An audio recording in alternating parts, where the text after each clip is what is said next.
MLC Jeevan Reddy episode పై కాంగ్రెస్ అధిష్టానం focus పెట్టింది. వెంటనే ఢిల్లీకి రావాలని ఎమ్మెల్సీ జీవన్ రెడ్డికి హైకమాండ్ పిలుపునిచ్చింది. ఢిల్లీకి రావాలని సోనియా గాంధీ ఫోన్ చేశారు. హైకమాండ్ పిలుపుతో జీవన్ రెడ్డి ఢిల్లీకి బయలుదేరారు.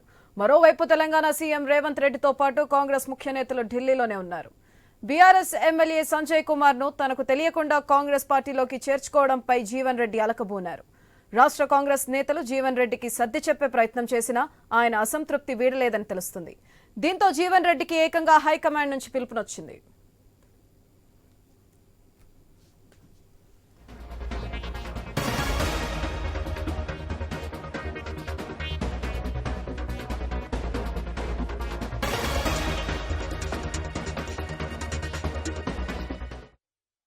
ఎమ్మెల్సీ జీవన్ రెడ్డి ఎపిసోడ్ పై కాంగ్రెస్ అధిష్టానం ఫోకస్ పెట్టింది. వెంటనే ఢిల్లీకి రావాలని ఎమ్మెల్సీ జీవన్ రెడ్డికి హైకమాండ్ పిలుపునిచ్చింది.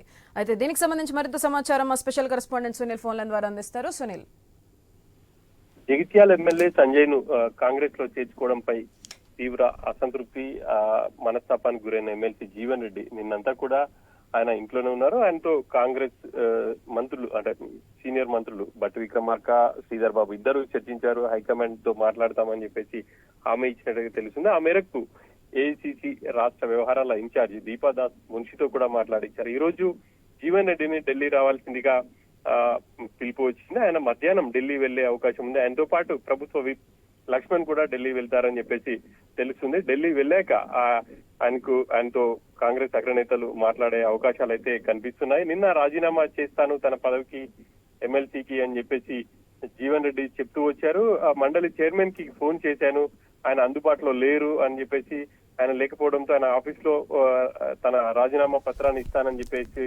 ఆయన ప్రకటించారు. కానీ ఆ రాజీనామాను ఆ కార్యాలయ వర్గాలు తీసుకోవడానికి వాళ్ళు నిరాకరించారు.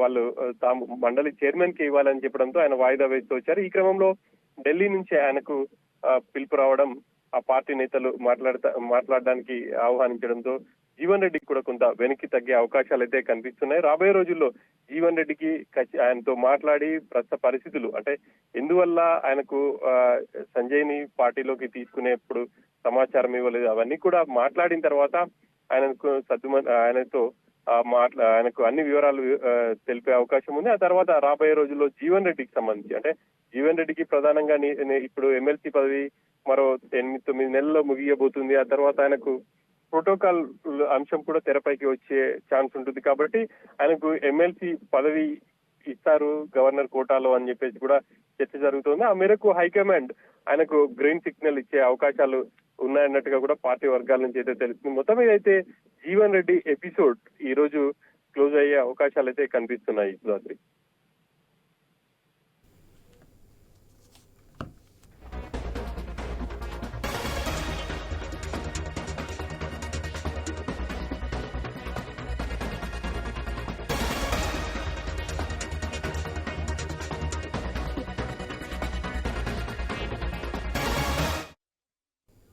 ఎమ్మెల్సీ జీవన్ రెడ్డి ఎపిసోడ్ పై కాంగ్రెస్ అధిష్టానం ఫోకస్ పెట్టింది. వెంటనే ఢిల్లీకి రావాలని ఎమ్మెల్సీ జీవన్ రెడ్డికి హైకమాండ్ పిలుపునిచ్చింది. ఢిల్లీకి రావాలని సోనియా గాంధీ ఫోన్ చేశారు. హైకమాండ్ పిలుపుతో జీవన్ రెడ్డి ఢిల్లీకి బయలుదేరారు. మరోవైపు తెలంగాణ సీఎం రేవంత్ రెడ్డితో పాటు కాంగ్రెస్ ముఖ్య నేతలు ఢిల్లీలోనే ఉన్నారు. బీఆర్ఎస్ ఎమ్మెల్యే సంజయ్ కుమార్ ను తనకు తెలియకుండా కాంగ్రెస్ పార్టీలోకి చేర్చుకోవడంపై జీవన్ రెడ్డి అలకబోనారు. రాష్ట్ర కాంగ్రెస్ నేతలు జీవన్ రెడ్డికి సర్ది చెప్పే ప్రయత్నం చేసినా ఆయన అసంతృప్తి వీడలేదని తెలుస్తుంది. దీంతో జీవన్ రెడ్డికి ఏకంగా హైకమాండ్ నుంచి పిలుపునొచ్చింది.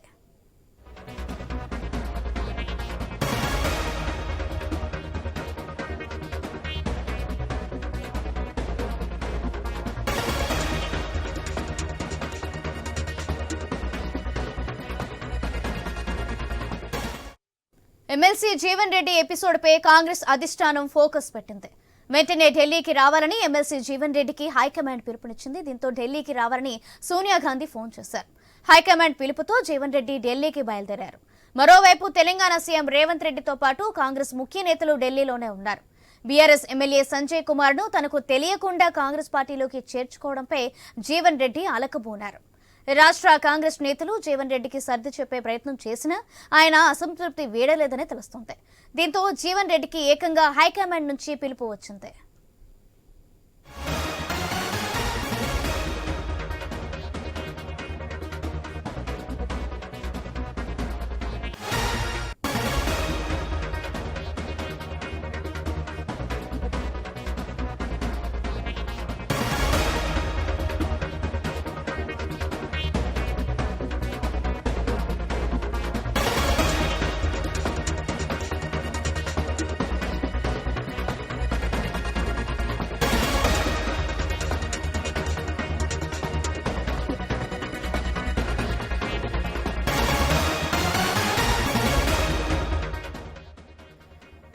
ఎమ్మెల్సీ జీవన్ రెడ్డి ఎపిసోడ్ పై కాంగ్రెస్ అధిష్టానం ఫోకస్ పెట్టింది. వెంటనే ఢిల్లీకి రావాలని ఎమ్మెల్సీ జీవన్ రెడ్డికి హైకమాండ్ నుంచి పిలుపు వచ్చింది. ఢిల్లీకి రావాలని సోనియా గాంధీ ఫోన్ చేశారు. హైకమాండ్ పిలుపుతో జీవన్ రెడ్డి ఢిల్లీకి బయలుదేరారు. మరోవైపు తెలంగాణ సీఎం రేవంత్ రెడ్డితో పాటు కాంగ్రెస్ ముఖ్య నేతలు ఢిల్లీలోనే ఉన్నారు. బీఆర్ఎస్ ఎమ్మెల్యే సంజయ్ కుమార్ ను తనకు తెలియకుండా కాంగ్రెస్ పార్టీలోకి చేర్చుకోవడంపై జీవన్ రెడ్డి అలకబూనారు. రాష్ట్ర కాంగ్రెస్ నేతలు జీవన్ రెడ్డికి సర్ది చెప్పే ప్రయత్నం చేసినా ఆయన అసంతృప్తి వీడలేదని తెలుస్తోంది. దీంతో జీవన్ రెడ్డికి ఏకంగా హైకమాండ్ నుంచి పిలుపు వచ్చింది.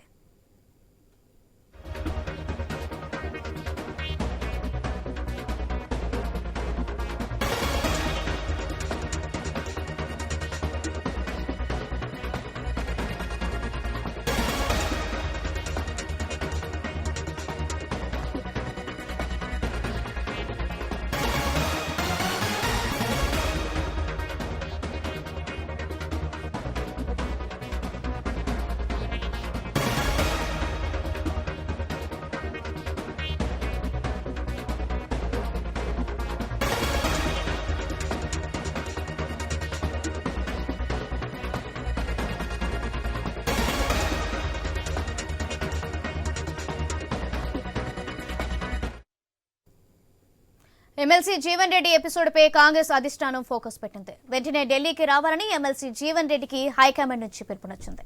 రెడ్డి దీనికి సంబంధించి మరింత సమాచారం మా ఇన్పుట్ ఎడిటర్ శ్రీకాంత్ అందిస్తారు. శ్రీకాంత్ చెప్పండి. మొత్తానికి ఎమ్మెల్సీ జీవన్ రెడ్డి జగిత్యాల మాజీ ఎమ్మెల్యే, సేమ్ టైం రీసెంట్ గా నిజామాబాద్ నుంచి కాంగ్రెస్ పార్టీ తరఫున ఎంపీగా పోటీ చేసి ఓటమి పాలైనటువంటి జీవన్ రెడ్డి కాంగ్రెస్ పార్టీలో చాలా సీనియర్ నాయకుడు, పలు దఫాలుగా ఎమ్మెల్యేగా గెలిచినటువంటి వ్యక్తి జగిత్యాల నియోజకవర్గం నుంచి. సో ఇట్లా నేపథ్యంలో ఈ మధ్య కాలంలో మనం చూస్తున్నాం, జగిత్యాల్లో ఉన్నటువంటి అంటే తనకు ప్రత్యర్థిగా ఉన్నటువంటి సంజయ్, బీఆర్ఎస్ పార్టీకి చెందినటువంటి శాసనసభ్యుడు సంజయ్ని కాంగ్రెస్ పార్టీలో తనకు తెలియకుండా చేర్చుకోవడంతో జీవన్ రెడ్డి కొంత మనస్తాపానికి గురయ్యారు. ఆయన పార్టీలో ఉంటాను, పదవికి రాజీనామా చేస్తాను అంటూ కూడా అసంతృప్తి వ్యక్తం చేయడం జరిగింది. సో ఎట్టి పరిస్థితుల్లో ఎమ్మెల్సీ పదవికి రాజీనామా చేయడానికి ఆయన నిర్ణయించుకున్నారు. ఇట్లా నేపథ్యంలో శ్రీధర్ బాబు గాని, భట్టి విక్రమార్క గాని, మిగతా వేములవాడ నియోజకవర్గానికి చెందినటువంటి ఎమ్మెల్యే ఆది శ్రీనివాస్ గాని వీళ్ళంతా కూడా జీవన్ రెడ్డితో మాట్లాడి సర్ది చెప్పేటువంటి ప్రయత్నం చేయడం జరిగింది. బట్ అయినా కానీ జీవన్ రెడ్డి పట్టు వీడలేదు. ఖచ్చితంగా ఆయన అసలు మంకు పట్టు మీద ఉన్నారు. తన ప్రత్యర్థిని, తన ఓటమి కోసం పనిచేసినటువంటి వ్యక్తిని పార్టీలో ఎట్లా చేర్చుకుంటారు, ఒకవేళ చేర్చుకున్నా గానీ తనని సంప్రదించకుండా తన నియోజకవర్గంలో ఉన్నటువంటి ప్రత్యర్థి ఎమ్మెల్యేను ఎట్లా చేర్చుకుంటారు అంటూ కూడా జీవన్ రెడ్డి ఒకంత మనస్తాపానికి గురయ్యారు. తీవ్ర ఒక కలత చెందినటువంటి పరిస్థితి మాత్రం జీవన్ రెడ్డి కనిపిస్తోంది. నిన్న హైదరాబాద్ లోని జీవన్ రెడ్డి ఇంటికి కూడా భారీగా తన కార్యకర్తలు కూడా చేరుకోవడం జరిగింది.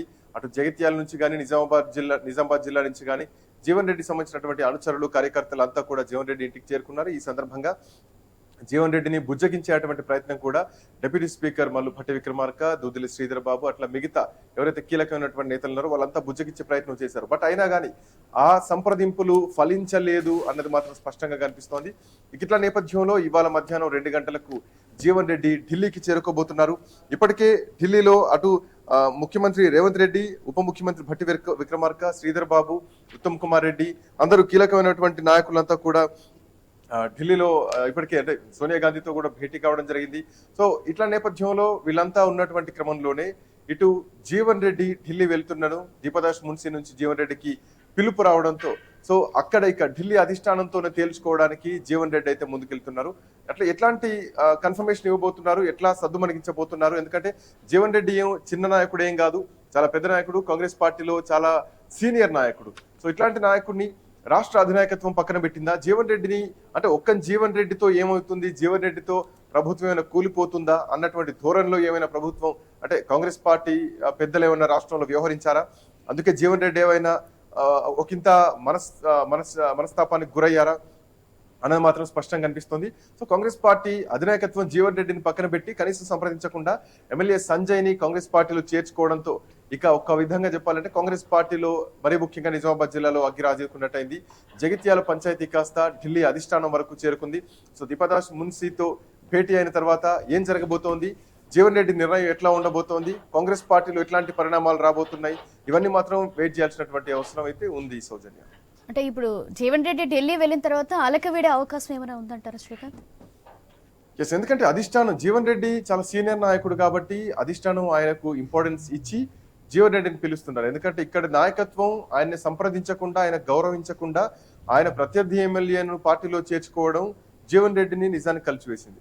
సో ఇట్లా నేపథ్యంలో ఇక్కడ వాళ్ళతో సంప్రదింపులు జరిపే కానీ ఆయన ఖచ్చితంగా రాజీనామా చేస్తా అన్నటువంటి ధోరణిలోనే ఉన్నారు. కాబట్టి సో ఇది జరగకుండా, ఎందుకంటే కాంగ్రెస్ పార్టీ ఇప్పుడిప్పుడే అధికారంలోకి వచ్చి ఒక యునైటెడ్ గా ముందుకెళ్తున్నటువంటి క్రమంలో మళ్ళీ ఇట్లాంటి కుమ్ములాటలు కాంగ్రెస్ పార్టీలో ఉండొద్దు అన్నటువంటి ఉద్దేశంతో రాష్ట్ర నాయకత్వాన్ని కాదంటూ కూడా ఇక్కడ జరగట్లేదు. కాబట్టి ఒక పెద్ద ఆయన కాబట్టి, ఖచ్చితంగా సీనియర్ నాయకుడు కాబట్టి, ఢిల్లీ నుంచి ఆయన మంత్రాలు జరుపుకునేటువంటి స్థాయి ఉన్నటువంటి వ్యక్తి కాబట్టి ఢిల్లీ నుంచి అధిష్టానం నుంచి అయితే పిలుపు రావడం జరిగింది దీపాదాస్ మున్షితో భేటీ అయిన తర్వాత. ఎందుకంటే కీలక నాయకత్వం కూడా అంతా ఢిల్లీలో ఉన్నటువంటి నేపథ్యంలో మంత్రులంతా కూడా అక్కడే ఉన్నారు కాబట్టి సో ఖచ్చితంగా జీవన్ రెడ్డిని కొంత బుజ్జగిస్తారు.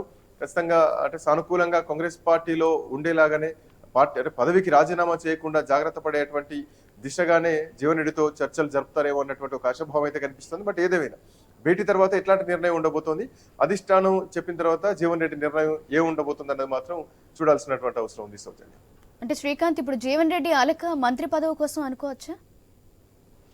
మంత్రి పదవి అన్నది ఇక్కడ పాయింట్ అని అనుకోవడానికి వీల్లేదు. ఎందుకంటే ఇప్పటికే నిజామాబాద్ జిల్లా నుంచి పోచారం శ్రీనివాస్ రెడ్డిని కేబినెట్ లోకి తీసుకున్నారు. ఆల్రెడీ జీవన్ రెడ్డి ఎమ్మెల్సీగా ఉన్నారు. అట్ ది సేమ్ టైం మరొక వైపు చూసుకుంటే కనుక ఆయనకు ఎంపీగా కూడా అవకాశం ఇవ్వడం జరిగింది, ఎంపీగా ఓటమి పాలవ్వడం జరిగింది. సో కేబినెట్ లో పోచారం శ్రీనివాస్ రెడ్డిని అదే జిల్లా నుంచి తీసుకుంటున్నటువంటి క్రమంలో ఖచ్చితంగా ఈసారి జీవన్ రెడ్డి మంత్రి పదవి ఆశించినటువంటి పరిస్థితి లేదు. మంత్రి పదవి కోసం అయితే కాకపోయి ఉండొచ్చు. బట్ తన ప్రత్యర్థి జగిత్యాల నియోజకవర్గంలో తనపైనే పోటీ చేసి గెలిచారు ఎమ్మెల్యే సంజయ్. సో ఆయన చేతిలో ఓటమి పాలైనటువంటి వ్యక్తి జీవన్ రెడ్డి. సో ఇట్లా నేపథ్యంలో తన ప్రత్యర్థి, తన ఓటమి కోసం పనిచేసినటువంటి ప్రత్యర్థిని తనకు తెలియకుండా పార్టీలో కండవ కప్పడం ఎంతవరకు సమంజసం? ఒక సీనియర్ నాయకుడిని, ముఖ్యమంత్రి స్థాయి ఉన్నటువంటి వ్యక్తి, అట్లాంటి కాంగ్రెస్ పార్టీలో సీనియర్ నాయకుడిని కాదంటూ తెలియకుండా రాత్రికి రాత్రి కండువాలు కప్పుకోవడం ఏమిటి అన్నది మాత్రం ఆయన ఒక చాలా ఆవేదనకు గురయ్యారు. సో దాంట్లో భాగంగానే ఆయన రాజీనామాకు సిద్ధపడ్డారు. సో ఇట్లా నేపథ్యంలో ఆయన్ను ఆపాలి, కట్టడి చేయాలి, డిస్టర్బ్ చేయొద్దు, కొంచెం బుజ్జగించాలి అన్నటువంటి ఉద్దేశంతో భట్టి విక్రమార్క కానీ, శ్రీధర్ బాబు కానీ, మిగతా ఎవరైతే కీలకమైనటువంటి నాయకత్వం ఉన్నారో వాళ్ళంతా కూడా వెళ్ళడం జరిగింది. సో ఇట్లా నేపథ్యంలో అక్కడ కూడా ఆ చర్చలు సఫలీకృతం కాలేదు. సో ఇట్లాంటి నేపథ్యంలో జీవన్ రెడ్డికి ప్రత్యేకంగా ఏఐసిసి వ్యవహారాల ఇన్ఛార్జ్ దీపాదాస్ మున్షియే ఫోన్ చేయడం జరిగింది.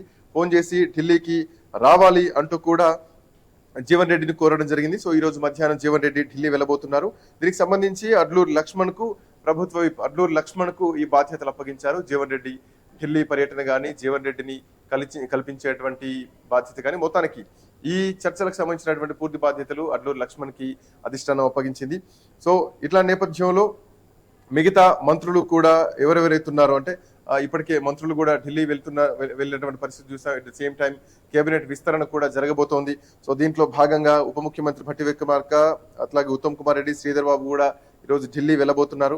మంత్రివర్గ విస్తరణ, at the same time BRS ఎమ్మెల్యేల చేరికలు ఏదైతే ఉందో, ప్రధానంగా ఈ ఎమ్మెల్యేల చేరికలు అంటే ఇప్పటికే మనం వింటున్నాం దరిదాపు ఒక 21 నుంచి 25 మంది ఎమ్మెల్యేలు ఈ బీఆర్ఎస్ పార్టీ నుంచి ఎల్పీ విలీనం కాంగ్రెస్ పార్టీలో అవబోతోంది అన్నటువంటి వార్తలు వినిపిస్తున్నటువంటి నేపథ్యంలో కాంగ్రెస్ పార్టీ నాయకులు కూడా చెప్తున్నారు ఖచ్చితంగా గేట్లు ఓపెన్ చేస్తాం, ఆల్రెడీ టచ్ లో ఉన్నారని చెప్పేసి. ఒకవైపు కాంగ్రెస్ పార్టీలో ఎమ్మెల్యేల చేరికలు ఒకవైపు అయితే, ఆ చేరికలను ఆపేటువంటి ప్రయత్నంలో భాగంగా కేసీఆర్ ప్రయత్నాలు చేస్తున్నారు, మంత్రాలు చేస్తున్నారు.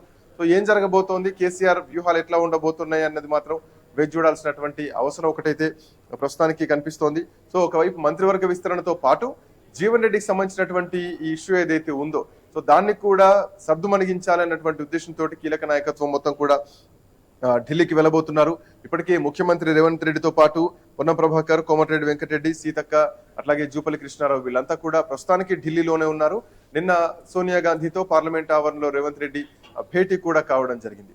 సో ఏం జరగబోతోంది, ఈ మంత్రులంతా ఢిల్లీ వెళ్ళిన తర్వాత జీవన్ రెడ్డి ఇష్యూ ఏం జరగబోతోంది, at the same time BRS పార్టీలో ఉన్నటువంటి ఎమ్మెల్యేలు కాంగ్రెస్ పార్టీలో చేరడానికి ఎంతవరకు గ్రీన్ సిగ్నల్ రాబోతోంది, ఎప్పుడు చేరికలు ఉండబోతున్నాయి అన్న అంశం ఒకటైతే గనక, కేబినెట్ కూర్పుకు సంబంధించి కూడా ఈసారి ఈ అగ్రనాయకత్వం మొత్తం ఢిల్లీ వెళ్తున్నటువంటి క్రమంలో ఈ కేబినెట్ కూర్పుకు సంబంధించినటువంటి పూర్తి అంశాలు కూడా ఈసారి ప్రధానంగా ఒక కన్ఫర్మేషన్ మాత్రం రాబోతోంది. సౌజన్య, అంటే ఇప్పుడు ఏకంగా ఢిల్లీ హైకమాండ్ నుంచి ఫోన్ వచ్చింది సోనియా గాంధీ నుంచి, మరి దీన్ని ఎలా చూడవచ్చు అంటారు శ్రీకాంత్? ఖచ్చితంగా, ఎందుకంటే దీపాదాస్ మున్షి రాష్ట్ర వ్యవహారాల ఇన్ఛార్జ్ కాబట్టి తన నుంచి ఫోన్ కాల్ వచ్చిందంటే అంటే పరిస్థితి తీవ్రతను అర్థం చేసుకోవచ్చు. రాష్ట్రంలో ఇక్కడ వినేటువంటి పరిస్థితి లేదు. ఢిల్లీలో దీపాదాస్ మున్షి నుంచి ఫోన్ వచ్చిందంటే ఖచ్చితంగా సోనియా గాంధీ నుంచి కొన్ని ఆదేశాలు రావచ్చు, కొంత కమిట్మెంట్ ఏమైనా వచ్చే ఉండొచ్చు. ఖచ్చితంగా భవిష్యత్తులో అవకాశాలు లేదు. ఎందుకంటే జీవన్ రెడ్డి ఇప్పటికీ అధిరోహించినటువంటి పదవులంటూ ఏమీ లేవు. ఆయన చాలా సీనియర్ నాయకుడు. బట్ ఆ సీనియారిటీకి గౌరవం ఇవ్వాలి అన్నటువంటి ఉద్దేశంతో ఏకంగా సోనియా గాంధీయే పిలిపించడం జరిగింది. దీపాదాస్ మున్షితో సంప్రదింపులు జరిపిస్తున్నారు. సో ఇట్లా నేపథ్యంలో ఎట్లా ఉండబోతోంది దీపాదాస్ మున్షితో భేటీ తర్వాత జీవన్ రెడ్డి నిర్ణయం ఎట్లా ఉండబోతుంది? ఎందుకంటే అగ్రనాయకత్వం మొత్తం కూడా ఈ రోజు ఢిల్లీలోనే ఉండబోతున్నారు, తో పాటు జీవన్ రెడ్డి కూడా ఉంటున్నారు. సో అందరూ ఉంటున్నారు కాబట్టి బుజ్జగించేటువంటి ప్రయత్నం ఏమైనా చేయబోతున్నారా అన్నది మాత్రం వేచి చూడాలి. ఎందుకంటే ఈ సమయంలో ఇంతటి రాజకీయ అనుభవం ఉన్నటువంటి జీవన్ రెడ్డి మళ్ళీ ఇట్లాంటి కొత్త నిర్ణయాలు తీసుకుంటారా, లేదంటే బుజ్జగిస్తే సర్దుమణిగిపోతారా చూడాల్సినటువంటి అవసరం ఉంది. ఎందుకంటే ఒకవైపు వయోభారం కూడా తనకు పైన పడుతోంది కాబట్టి సో భవిష్యత్తులో అంటే ఒక అగ్రెసివ్ డెసిషన్స్ తీసుకునేటువంటి పరిస్థితుల్లో ఆయన ఉంటారా, లేదంటే ప్రస్తుతానికి కాంగ్రెస్ పార్టీతో కొనసాగుతారా, పార్టీకి రాజీనామా చేసి పార్టీలో పదవికి రాజీనామా చేసి పార్టీలో కొనసాగుతారా అన్నది మాత్రం వేచి చూడాలి. ఒకవేళ పదవికి రాజీనామా చేస్తే మళ్ళీ ఒకంత మళ్ళీ ఎమ్మెల్సీ ఎన్నికలకు మళ్ళీ నోటిఫికేషన్ రావాలి, ఇదంతా ఉంటుంది. So at any cost Jeevan రెడ్డిని సద్దుమణిగించేటువంటి ప్రయత్నమే చేయబోతున్నారు అన్నట్టుగా అయితే తెలుస్తుంది. Right, thank you Srikanth.